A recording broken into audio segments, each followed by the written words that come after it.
तो किसी ना भाई का कमेंट आया कि एयर फॉलोअप के ऊपर ना एक प्रॉपर वीडियो बनाओ कि एयर फॉलोअप में ना ज्वाइन कैसे होते हैं, कौन कौन सा प्रोसेस होता है और कौन सी कंपनियाँ है जो कि एयर फॉलोअप में हायर करती है।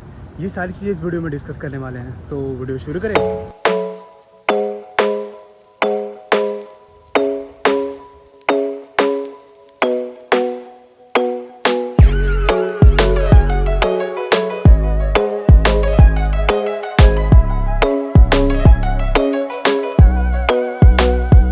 मौसम आज का इतना प्यारा हो रखा है, मतलब सुबह में जब मैं उठा ना 3:30 बजे के करीब में, तो अचानक से नींद खुल जाती है ना जब बारिश का मौसम होता है, तो इतना प्यारा लग रहा था 3:30-4 बजे के करीब में। और इसे क्या हो गया भाई, चल ले भाई, क्या हो गया,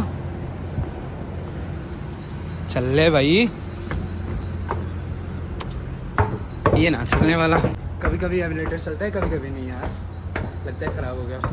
देखो इतना प्यारा मौसम हो रखा है यार, मतलब बारिश आज हुआ ना जिसकी वजह से इतना मस्त मौसम हो रखा है। देखो ओह,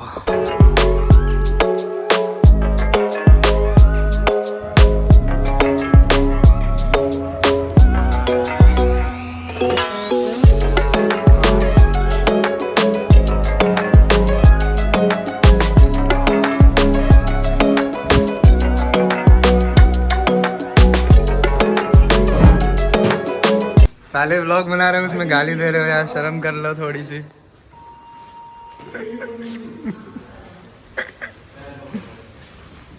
अप्रेजल के नाम पे भाई सिर्फ 2% हुआ है। सोच रहे हो इतना गंदा अप्रेजल आज तक मैंने किसी कंपनी में नहीं देखा था। बट कोई नहीं, हमें वैसे भी 4 महीने में छोड़ने, तो अप्रेजल लेके क्या करेंगे ही, क्या है ना।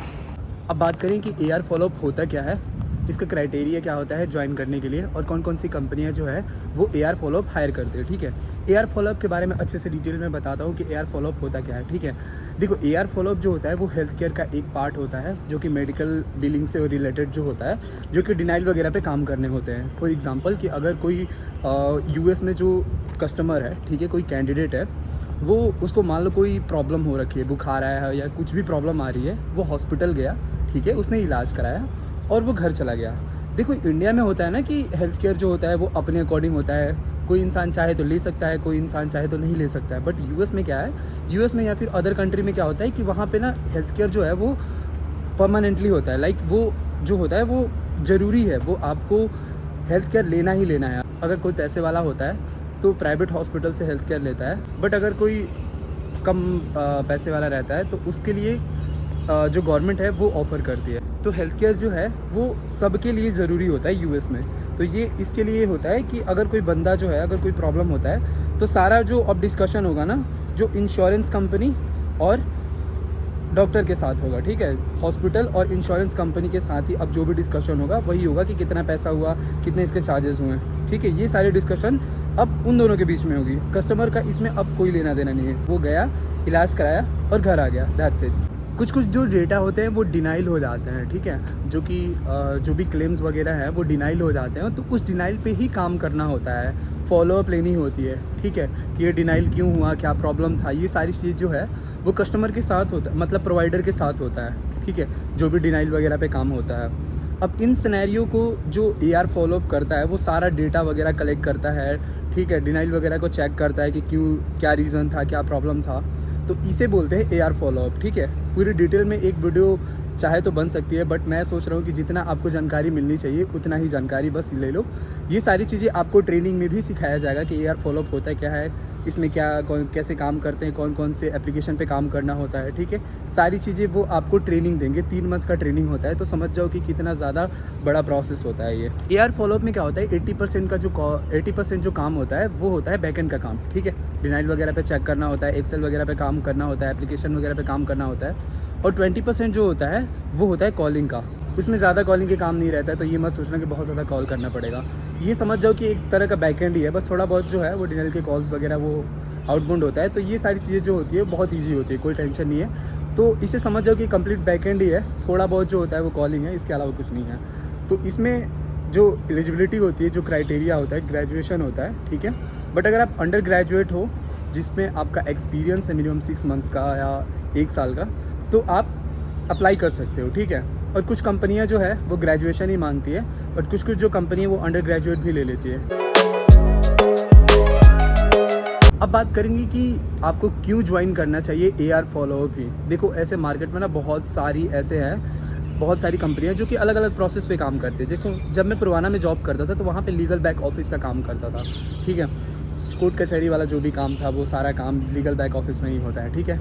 EXL में जब मैं गया तो वहाँ पे ब्रिटिश कैश का काम था। ब्रिटिश कैश मतलब कि सोलर पैनल वगैरह जो होते हैं ना US में, वो सारी चीज़ों पे मैं काम करता था। तो ये समझ जाओ कि ये से जो प्रोसेस होता है ये बहुत कम जगह पे चलता है, किसी किसी कंपनी में चलता है, किसी किसी के में नहीं चलता है। और इसका एक्सपीरियंस अगर काउंट किया जाए तो भाई वो ग्रोथ नहीं मिलता। अगर आपकी सैलरी अगर मान लो 30,000 है ना, किसी कंपनी में जाओगे तो आपको 4,000 5,000 ही ऐसे ही मिलेगा, इससे भी कम मिलेगा। समझ जाओ कि इतना बुरा हाल रहता है, एक्सपीरियंस इनका काउंट ही नहीं होता।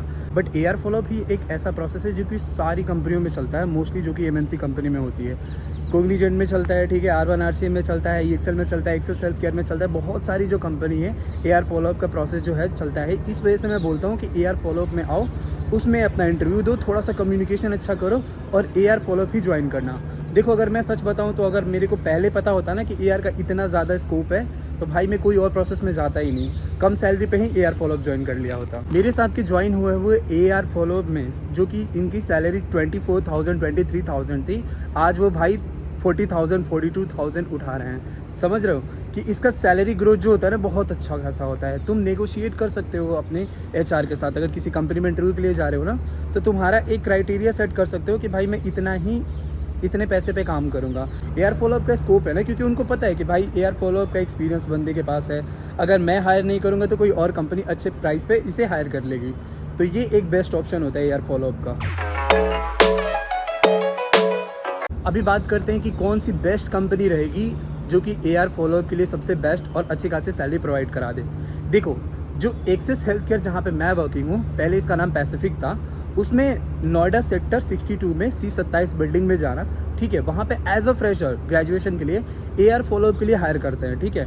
अगर आपके पास कोई एक्सपीरियंस नहीं है, किसी भी कंपनी में आपने काम नहीं कर रखा है, तो फ्रेशर्स AR फॉलोअप के लिए वहाँ पे नोएडा सेक्टर 62 में जाना, C27 बिल्डिंग में। वहाँ पे आपको AR फॉलोअप के लिए इंटरव्यू देना है। 3 इंटरव्यू राउंड होंगे, उस तीनों इंटरव्यू राउंड को क्लियर करना है। जब आपका AR में सिलेक्शन हो जाएगा तो वहाँ पे आपका जो सैलरी रहेगा वो 18,000 या 19,000 के करीब में रहेगा। बट 3 महीने बाद जब से ही आपकी ट्रेनिंग खत्म होगी, आपकी जो सैलरी होगी वो 20,000 के करीब में in hand as a fresher वो दे देंगे। अब ये सोचो कि 1 साल का ना वो लोग शायद बॉन्ड बनाते हैं कि 1 साल ना आपको मिनिमम काम करना ही है। बट अगर आप छोड़ देते हो तो कोई प्रॉब्लम नहीं होता है। बहुत सारे कंपनी जो है, बहुत सारे लोग हैं वो छोड़ रखे हैं, तो ऐसा कोई दिक्कत नहीं है, ठीक है। तो वहाँ पे जाना 1 साल के लिए। अगर आप एज अ फ्रेशर हो तो एक्सेस हेल्थ केयर में जाना, वो थोड़ा बहुत अच्छा पैसा देती है। बाकी कंपनियाँ जो है थोड़ा बहुत कम पैसा देती है, इस वजह से मैं एक्सेस हेल्थ केयर रिकमेंड कर रहा हूँ। और अगर आप एक्सपीरियंस हो किसी अदर कंपनी से जिसमें आपका बैकएंड का एक्सपीरियंस है या फिर आपका वॉइस प्रोसेस का एक्सपीरियंस है, नो मैटर कि आपका डोमेस्टिक हो और या फिर आपका चैट प्रोसेस में एक्सपीरियंस है, ये सारी चीज़ें जो होती है, ये एक्सपीरियंस अगर आपके पास है तो भाई मैं रिकमेंड करूँगा कि R1 RCM में चले जाओ। सैलरी जो आपको देंगे 3.4 या 5 के समथिंग में देंगे। जो आपकी सैलरी वो देंगे वो 24 से 25,000 इन हैंड देंगे। बट AR प्रोसेस में आपको हायर करेंगे AR फॉलोअप में। और अगर उसमें ज्वाइन कर लिया तो भाई आपका एक तो देखो सैलरी वगैरह ना थोड़ा, मान लो अगर आपके डोमेस्टिक में अगर आपकी सैलरी 30,000 थी, 28,000 थी, तो आप बोलोगे कि यार मैं इतने कम सैलरी में मैं क्यों ज्वाइन करूँ। ये भी तो सोचो कि डोमेस्टिक में अगर आप एक्सपीरियंस लेके किसी अदर कंपनी में जाते हो तो आपका सैलरी ग्रोथ कितना ही हो सकता है। और आपका डोमेस्टिक को तो पता ही है हाल क्या होता है, कितने ज़्यादा कॉल कराते हैं, कितने ज़्यादा चैट्स आते हैं, बुरी हालत कर रखते हैं भाई डोमेस्टिक में। बट अगर किसी MNC कंपनी, अच्छी कंपनी में काम करना चाहते हो जिसमें सैटरडे संडे की छुट्टी हो, बोथ साइड कैब हो, आपको 1 टाइम का मील हो, है ना, अच्छे खासा सैलरी ग्रोथ हो, ये सारी चीज़ें अगर आपको चाहिए और अच्छा खासा रेपुटेशन हो कि अगर कोई आपके लिए अगर कोई पूछे कि कौन सी कंपनी में काम करते हो तो बता सको कि हाँ भाई मैं इस कंपनी में काम करता हूँ। तो एक मल्टीनेशनल में काम करने का रेपुटेशन थोड़ा अलग ही होता है। फॉर एग्जांपल आपके पास कितना भी महंगा एंड्रॉइड क्यों ना हो, आईफोन देखने के बाद इंसान लगता ही है कि हाँ इस बंदे के पास कुछ तो है, थोड़ा बहुत पैसे वाला है। तो ये होता है एक रेपुटेशन जो कि थोड़ा बहुत ज़रूरी होता है किसी के लिए, ना से अपने फैमिली के लिए या खुद के लिए ही सही, थोड़ा बहुत करना पड़ता है ना।